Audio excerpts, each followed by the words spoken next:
the week ahead, which is going to give us a prolonged stretch of 90s. Now, we had a little bit of that Thursday and Friday. It was pretty warm, but we're going to be talking about a stretch of heat more than 3 days. That's a heat wave. And I got to tell you, starting Monday at 90 degrees and all the way through the foreseeable future, we could be looking at least 5, 6, 7 days of heat, maybe more. We haven't seen that long stretch in quite a long time, we too. haven't, and we have some stats for that. But yeah, typically in May and June, we don't see stretches of 90s more than 5 days, but here we go. And on top of that, the next few days are also going to feel not so great past this weekend, because tomorrow's still very nice. But once we start getting into Monday, we start to slowly creep the humidity up into the humid category. And by Wednesday, we could be looking at sultry, muggy, gross conditions. Right there on the screen. So we're talking about this because it is going to combine the heat and humidity to actually make us feel next week well into the low 100s. All the more reason to enjoy the right now. Southwest Philly Igloo right now looking beautiful. Look at the bright skies. People are out. It's gorgeous. It's comfortable right now across the boardwalks. Ocean City looking really nice. People jogging, taking it in.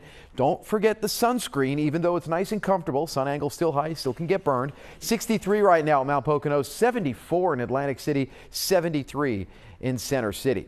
All of what's happening is because of the jet stream, the upper level wind pattern. And what that's doing right now is it's allowing this little trough to dig into the northeast. And that's allowing us to get in on a little bit more of a northwesterly flow of air. That brings us cooler, relatively cooler, but mild conditions. But by the time we get into tomorrow night and into Monday, everything starts to form this ridge, and that means more of a southwesterly flow of air. With an open Gulf of Mexico, it's hazy, it's hot, it's humid, and that flows up. Starting Tuesday, we really start to feel the heat, reinforce it again for Thursday into the end of the week and even into next weekend.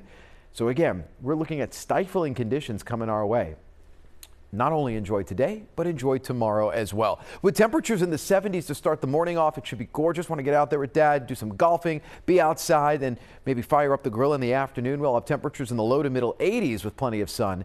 But again, the heat comes in for Monday. Starting off today, we have a ridge that is starting to build to the south. High pressure, this dome.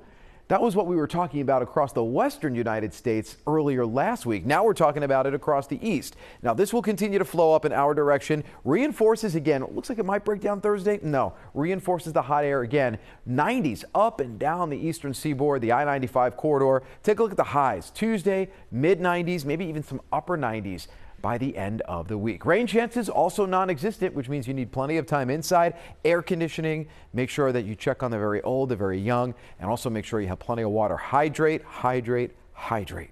Today, sunny and pleasant, 83 degrees. Tonight down to 59 degrees. Nice, clear, quiet. Might want to think about opening up the windows. Might be the last time you have a chance to really do that before we get back in on that stifling heat next week. 59 tonight. We even could be in the lower 50s in parts of the suburbs. Here's your 7-day forecast. 85 on Sunday, 90 on Monday, then all through next week. Hot and humid. And again, these actual temperatures could feel between 102 and 106. Jen? Dangerous heat there. All right, Andrew. Thank you.